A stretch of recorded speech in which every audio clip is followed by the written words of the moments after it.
ఒళ్ళు నొప్పి, జలుబు, తలనొప్పి ఏమున్నా తక్షణ ఉపశమనం. శాస్త్రి బామ్, మీ కుటుంబ ఆరోగ్య రక్ష. ఎమ్మెల్సీ ఎన్నికలకు సంబంధించి బీజేపీ కీలక సమావేశం నిర్వహించింది. ఒకవైపు ఇప్పటికే 3 అభ్యర్థులను ప్రకటించినటువంటి బీజేపీ ఈ సమావేశంలో దూకుడు పెంచుతుందా, లేదంటే ఎటువంటి డిసిషన్లు ఈ సమావేశంలో చర్చించారనేది మనతో మాట్లాడడానికి మాజీ ఎమ్మెల్సీ రామచంద్రరావు ఉన్నారు. ఒక్కసారి మాట్లాడించే ప్రయత్నిద్దాం. రామచంద్రరావు గారు, ఏం జరిగింది అసలు మీటింగ్లో? ఈరోజు జరిగినటువంటి మీటింగ్ తాత్పర్యం ఏంటి అసలు? ఇప్పుడు ఎమ్మెల్సీ అభ్యర్థుల్ని మేము ముందుగానే ప్రకటించినాము. అంజిరెడ్డి గారు మీ గ్రాడ్యుయేట్స్ నుంచి, అదేవిధంగా మల్కా కమలయ్య గారు టీచర్స్ నుంచి, కరీంనగర్, మెదక్, ఆదిలాబాద్, నిజామాబాద్ కాన్స్టిట్యున్సీకు, అదేవిధంగా పులి సురత్తం రెడ్డి అని వారు గతంలో పిఆర్టీ లీడరు, టీచర్గా రిటైర్ అయ్యి బీజేపీ చేరారు. వారు వరంగల్, ఖమ్మం, నల్గొండ ఆ సీటు అనౌన్స్ చేయడం జరిగింది. సీట్ అనౌన్స్ చేసిన తర్వాత ఇప్పుడు జిల్లా వారీగా పనులు చేయాలనేటువంటి ఒక దీంతో ఈరోజు జిల్లా కోఆర్డినేటర్ని పెట్టినాం. ప్రతి జిల్లాకు అంటే ఒక కోఆర్డినేటరు, అదేవిధంగా ప్రతి ఒక్క కోఆర్డినేటర్కు ఒక సహాయకు. దీని ద్వారా రేపు రాబోయే రోజుల్లో ప్రతి ఒక్క జిల్లాలో కూడా మండలాల దాకా కమిటీలు వేసి ఆ కమిటీ రేపు ఈ యొక్క ప్రచారం చేయడానికి ఈ యొక్క నియోజకవర్గాల్లో దాన్ని చేయడం జరిగింది. వాతావరణం చాలా బాగుంది. 3 కాన్స్టిట్యున్సీస్ కూడా బీజేపీ గెలిచే అవకాశాలు ఉన్నాయి. కాబట్టి ప్రజల్లో కూడా భారతీయ జనతా పార్టీ మద్దతు ఉంది. ప్రజల్లో కాంగ్రెస్ పార్టీ వ్యతిరేకంగా ఉన్నటువంటి ఒక భావన ఉన్నది.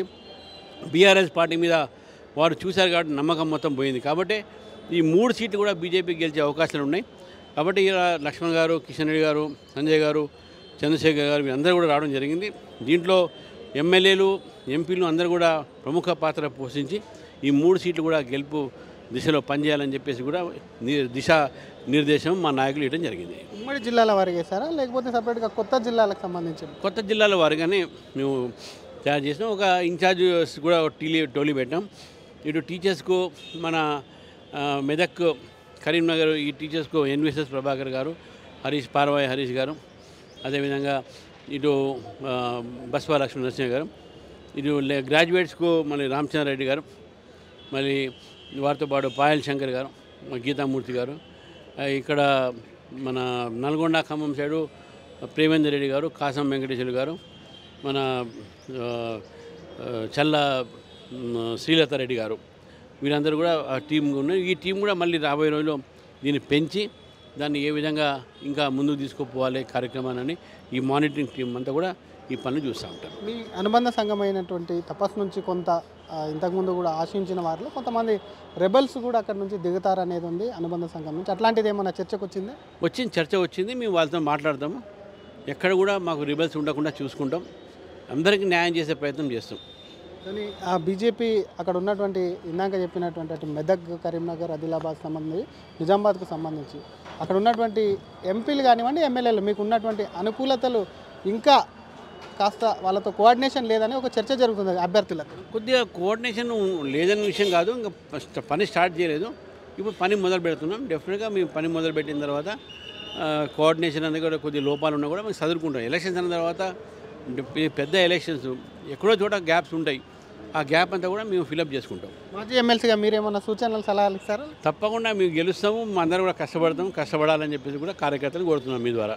ఓకే, థ్యాంక్ యూ అండి. ఇది ఎమ్మెల్సీ ఎన్నికలకు సంబంధించినటువంటి అంశాల మీదనే చర్చ జరిగింది. ప్రధానంగా కూడా ఒకవైపు ప్రస్తుతం ఉన్నటువంటి పరిస్థితులు తమకు అనుకూలంగా ఉన్నాయి. బీఆర్ఎస్ అనేది పోటీలోనే లేదు. కాంగ్రెస్ పైన వ్యతిరేకత ఉంది కాబట్టి దాన్ని కూడా తమ వైపు దిద్దుకోవాలి, ఏ విధంగా ముందుకెళ్లాలని చెప్తుంది.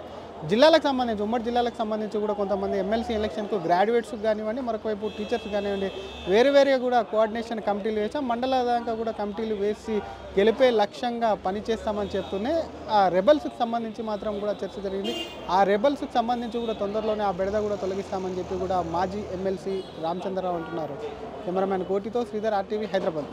మరిన్ని వీడియోస్ కోసం ఛానల్ ని సబ్స్క్రైబ్ చేయండి. లేటెస్ట్ అప్డేట్స్ కోసం వాట్సాప్ ఛానల్ ని ఫాలో అవ్వండి. ఆ లింక్ డిస్క్రిప్షన్ లో ఉంది.